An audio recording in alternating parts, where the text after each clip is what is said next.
If you were here for my book superficiality video and chat, you will remember that I owned a copy of Larry McMurtry's Terms of Endearment. I hate this cover. I wanted to get a different cover. I ordered a different copy from Book Depository in the UK based on the picture they had listed online.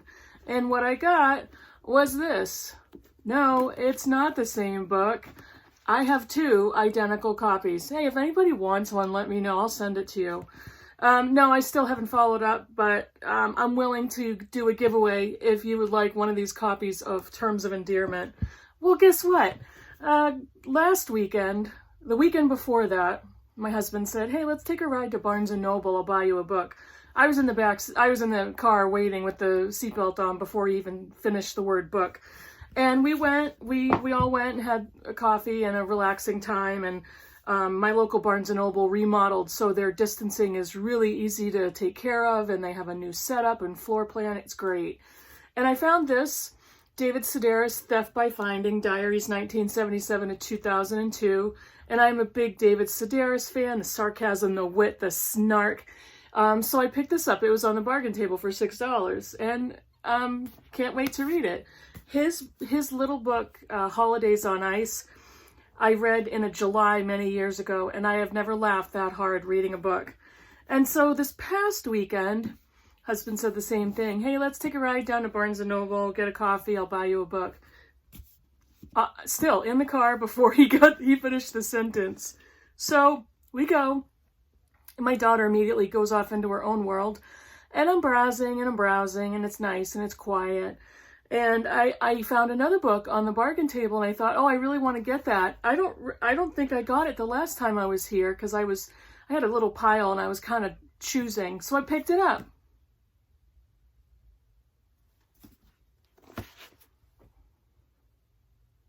Anybody else want to do a giveaway?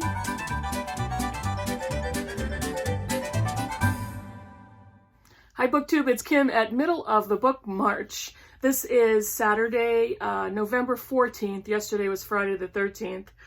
And I think our Friday the 13th this year is increasing COVID numbers. Yeah, that's all over the news, and no exception as yesterday. So that's what we get to deal with right now and read more about and have exposed all over the media. Lots of wicked fun. So this last week I managed to finish 2 books. I read one in print and I listened to one on audio. And they were good. The first one was a very surprising, and I don't know why it was, a 5-star read for me, and it's Deborah Levy's The Cost of Living. This is what she calls a working autobiography. It's a very slim autobiography / memoir. I did not expect to like this as much as I did, but damn, I sure did. This is kind of a manifesto on womanhood, politics of womanhood, of motherhood, of marriage and divorce, of writing. It's not about finances. She mentions it here and there, but that's not what it's about. It's about what it costs a woman kind of in your psyche to live a certain way, and who you are and how you're defined. This blew me away, and it reads like a collection of essays. So it was really interesting because she kind of jumps between living in London, getting divorced at the age of 50. She has 2 daughters, how she continues her writing career.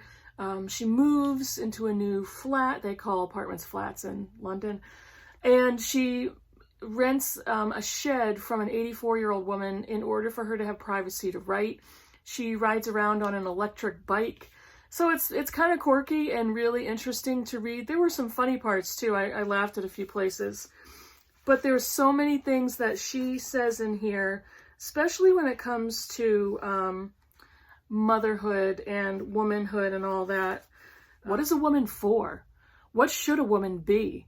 What was it that Jean needed me to be? Or not to be? That was the question I had no time to ask her. As she told me, more in anger than in sorrow, I was busy earning a living, even on Tuesdays. That's a very big tone through the whole book. What is a woman for, and what should a woman be? she discusses motherhood, and there's so many passages that at first I was like, oh, you can't say that. But I'm like, who am I to say what she could say or write or not? And she was right on. I mean, she was right on the money.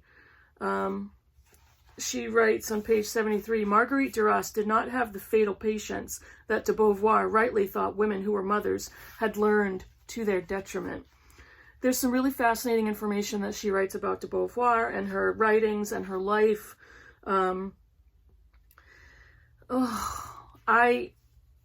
This is one of my pages. I don't typically highlight in books. I've been doing that a lot more lately. This one on page 79, I'm going to stop quoting pretty soon. There were many modern and apparently powerful women I knew who had made a home for everyone else, but did not feel at home in their family home. They preferred the office or wherever they worked because they had more status than being a wife.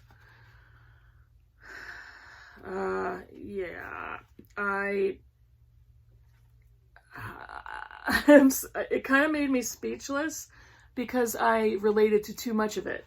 And I say that in a weird way because she writes things down that some of us don't want to admit out loud. And so that's what made it so fascinating. On the very last page, when a woman has to find a new way of living and breaks from the societal story that has erased her name, she is expected to be viciously self-hating, crazed with suffering, tearful with remorse. These are the jewels reserved for her in the patriarchy's crown, always there for the taking. There are plenty of tears, but it is better to walk through the black and bluish darkness than reach for those worthless jewels. Yeah, loved it, blew me away, surprising. For whatever reason, I haven't really pinpointed why I feel that way, but I gave that 5 stars. The other book I finished on audio was Citizen by Claudia Rankine, and wow, this was incredibly powerful. Citizen is written in a different format. It's essay and commentary and poetry all at the same time. And I listened to it and I thought it was so powerful. And when I mentioned it to a couple of other booktubers, they said it really is very powerful in print also because of the format. There are pictures to support the text. And I'm like, I'm going to take a look out for a print copy in my travels and see if I can pick that up. But it's so powerful talking about the Black experience in America, racism, prejudice, microaggression, all of it. There was an essay about Serena Williams, and I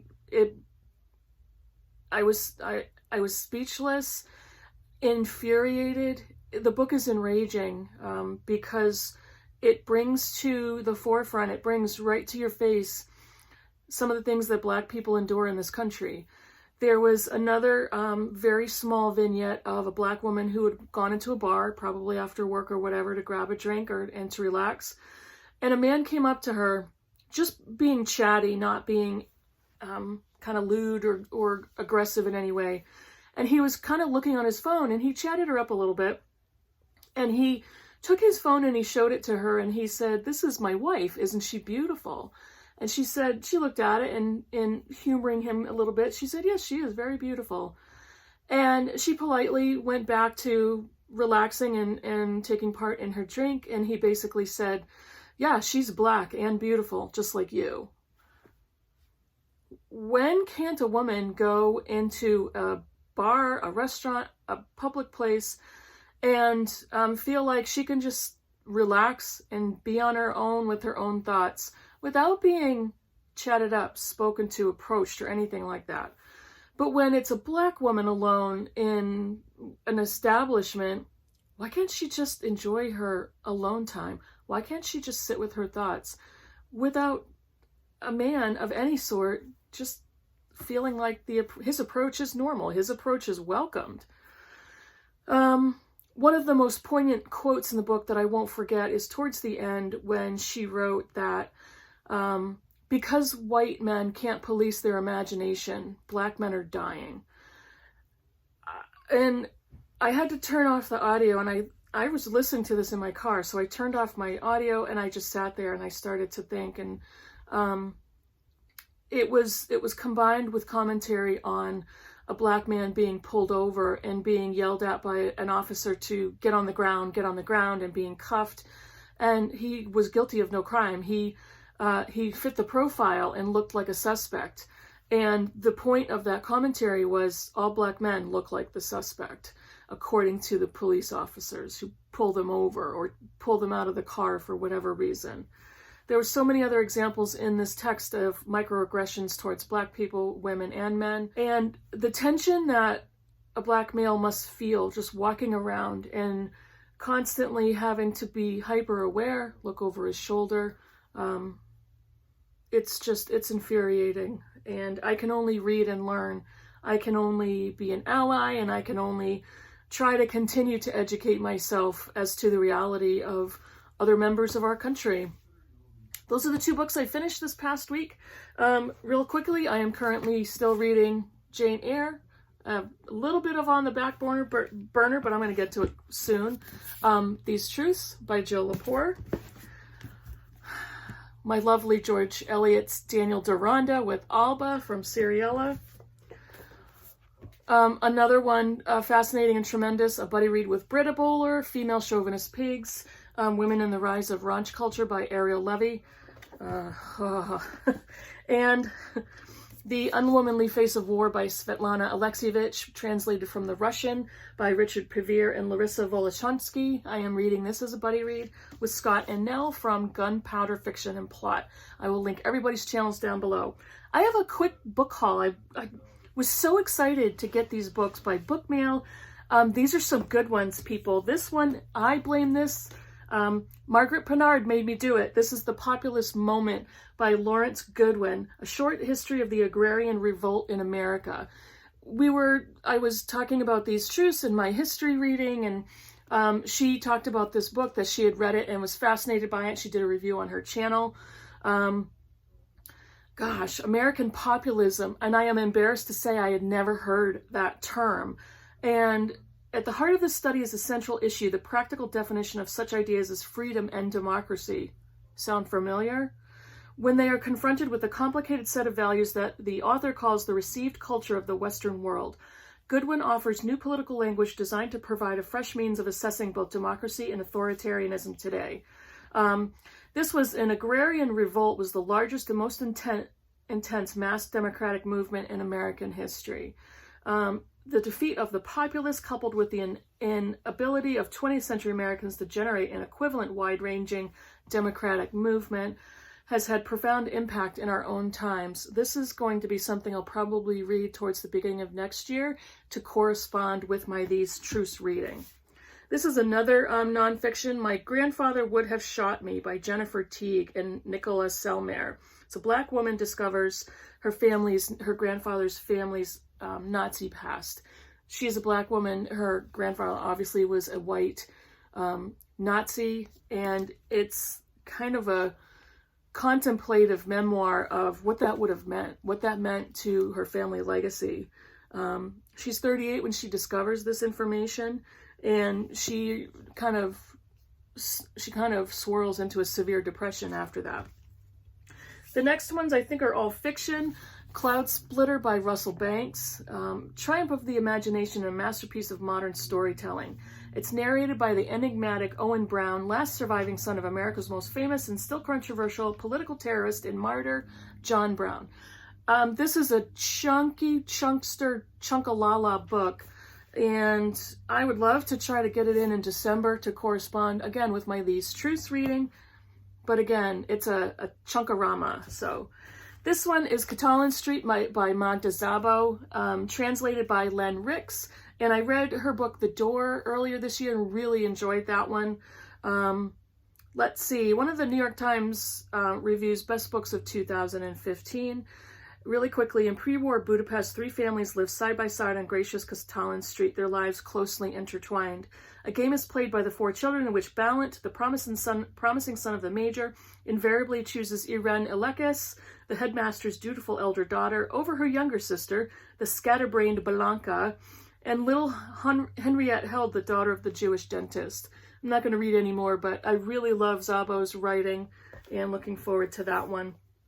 Found this at a discount. After You'd Gone by Maggie O'Farrell. Over the last few years, I've slowly collected Maggie O'Farrell books. I've read Hamnet, which is glorious, and her memoir, I Am, which I will probably reread. Alice Rakes boards a train to visit her sisters in Scotland. Hours later, she steps into traffic on a busy London road and is taken to a hospital in a coma. I'm just willing to read pretty much anything Maggie O'Farrell writes.